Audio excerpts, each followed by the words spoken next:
Welcome to 99 TV. నేను ముల్ల శ్రీనివాస్. గత కొంతకాలంగా తెలంగాణ రాష్ట్రంలో బొగ్గు గనులపై విమర్శలు, ప్రతి విమర్శలు కొనసాగుతున్నాయి. ఓవరాల్‌గా తెలంగాణ సింగరేణి కార్మికుల్లో కూడా ఒక అయోమయం కనిపిస్తుంది. దీంట్లో ముఖ్యంగా ముఖ్యమంత్రి రేవంత్ రెడ్డి బావమరిది అని కొంతమంది అంటే దీంట్లో ప్రతిపక్షాలు ఆరోపిస్తున్నాయి.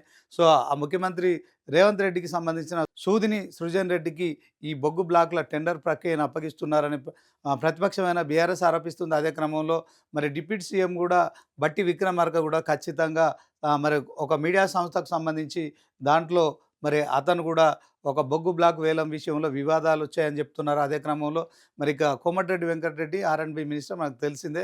సో, ఆయన సోదరుడి కంపెనీకి కూడా ఈ బొగ్గు టెండర్ల విషయంలో బొగ్గు గనుల టెండర్ల విషయంలో వివాదాలు వస్తున్నాయని చెప్పి కూడా జరుగుతున్న ప్రచారం ఏదైతే ఉందో నిజంగా ఈ బొగ్గు సంబంధించిన గనుల విషయంలో గనులు ఎవరనే దాంట్లో కూడా ఒక చర్చ కొనసాగుతుంది. దీంట్లో ఇక మనకు తెలిసిందే రాష్ట్ర ప్రభుత్వం వాటా 51% ఉంటుంది. అదే అదే క్రమంలో కేంద్రంది 49% ఉంటుంది. కనుక పెత్తనమంతా కూడా రాష్ట్ర ప్రభుత్వాన్ని ఉంటుంది. దాంట్లో బొగ్గు గనుల శాఖ మంత్రిగా ఉన్న బట్టి విక్రమార్క మీద వచ్చిన ఆరోపణలు ఏవైతే ఉన్నాయో ఆయన కొంత వివరణ ఇచ్చే ప్రయత్నం చేశారు. దాంట్లో ఒక ప్రముఖ మీడియా సంస్థపై కూడా ఆయన ఈ అంశంలో బొగ్గు గనులను నేను కాపాడుతున్నాను, ఖచ్చితంగా అది భావి తరాలకు దాన్ని బాధ్యతగా కాపాడి అప్పగిస్తానని చెప్తున్నారు. అదే క్రమంలో ఆయన ఆరోపణలు ఎదుర్కొంటారు కనుక సో మీడియా సంస్థపై కేవలం హెచ్చరిక మాత్రమే చేశారు కనుక ఇక ముందు ఆయన ఎలాంటి చట్టపరమైన చర్యలు తీసుకుంటారనే ఆసక్తిగా మారింది. అదే క్రమంలో కోమటిరెడ్డి వెంకటరెడ్డి మధ్య, తర్వాత బట్టి విక్రమార్క ఇద్దరు మంత్రుల మధ్య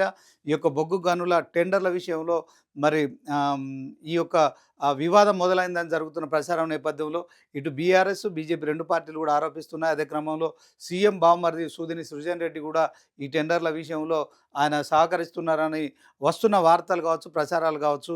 సో, ఒకవైపు ముఖ్యమంత్రి, మరొక వైపు డిప్యూటీ సీఎం, మరొక వైపు క్యాబినెట్ మినిస్టర్ వీళ్ళు ముగ్గురు కూడా ఖచ్చితంగా మీడియాలో వస్తున్న కథనాలు కావచ్చు, అదే క్రమంలో సోషల్ మీడియాలో జరుగుతున్న ప్రచారం కావచ్చు.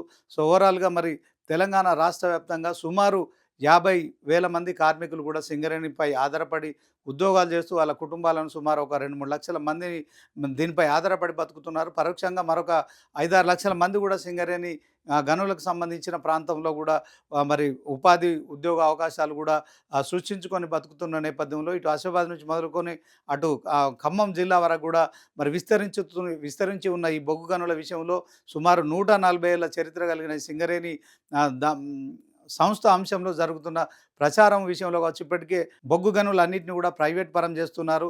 సో, సింగరేణి కార్మికుల కావచ్చు, వాళ్ళ పిల్లలకు కావచ్చు ఉద్యోగ అవకాశాలు లేకుండా చేస్తున్నారు.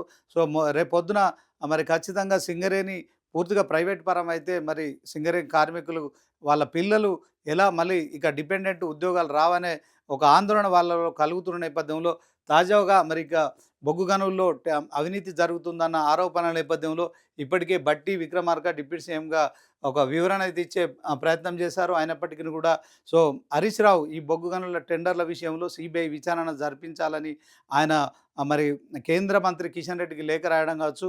సో, తెలంగాణ రాష్ట్ర రాజకీయాల్లో ఈ బొగ్గు గనుల వ్యవహారం చాలా సీరియస్‌గా కొనసాగుతుందని చెప్పుకోవచ్చు. ఒకవైపు మున్సిపల్ ఎన్నికల ఈ యొక్క షెడ్యూలు రేపో మాపో విడుదల కాబోతున్న నేపథ్యంలో 3 ప్రధాన పార్టీలు కూడా ఈ బొగ్గు గనుల అంశంలో ఈ బొగ్గు గనుల ఎవరనే దాని విషయంలో మాత్రం సో, కొంత పొలిటికల్ మైలేజ్ కూడా తీసుకునే కార్యక్రమం చేస్తున్నారు. అయినప్పటికీ కూడా ఇటు ప్రభుత్వం ప్రతిపక్షాల విమర్శలకు సమాధానం చెప్పాల్సిన అవసరం ఉంటుంది. అలాగే ప్రజలకు నిజాల్ని చెప్పాల్సిన బాధ్యత కూడా ఉంటుంది కనుక ఇటు సీఎం రేవంత్ రెడ్డి కావచ్చు, అలాగే డిప్యూటీ సీఎం బట్టి విక్రమార్క కావచ్చు, ఇక మంత్రి కోమటిరెడ్డి వెంకటరెడ్డి కావచ్చు, సో తమ బంధువులకు కావచ్చు, తమకు కావాల్సిన వారికి కావచ్చు ఈ బొగ్గు గనుల టెండర్ల విషయంలో నిజంగానే పారదర్శకంగా నిర్వహించాల్సిన బాధ్యత ఉంటుంది. సో, ఇప్పటికైతే బొగ్గు టెండర్లను డిప్యూటీ సీఎం బట్టి విక్రమార్క క్యాన్సల్ చేశామని చెప్తున్నారు. అయితే దీంట్లో అవినీతి లేదని కూడా ప్రజలకు చెప్పాల్సిన బాధ్యత ఉంటుంది. ఎందుకంటే ఖచ్చితంగా ప్రజలు అన్నీ గమనిస్తున్నారు కనుక ప్రభుత్వం నిజాలు చెప్పాల్సిన బాధ్యత ఉంటుంది. అదే క్రమంలో ప్రతిపక్షాలు కావచ్చు, తర్వాత కేంద్రంలో అధికారంలో ఉన్న బీజేపీ కావచ్చు, దీంట్లో 49% వాళ్ళకు కూడా ఉంది కనుక వాళ్ళ బాధ్యత కూడా ఉంది.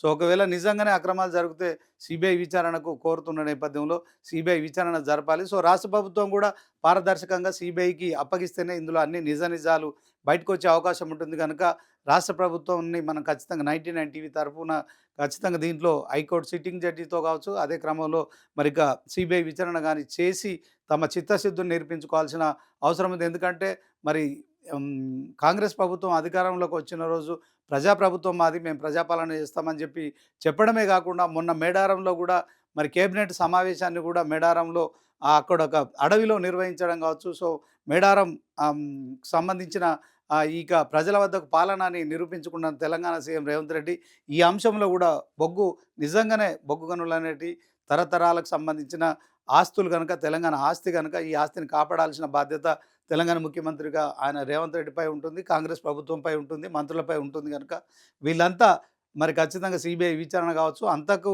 మించి గూడా మరి సిట్టింగ్ జడ్జితో కావచ్చు.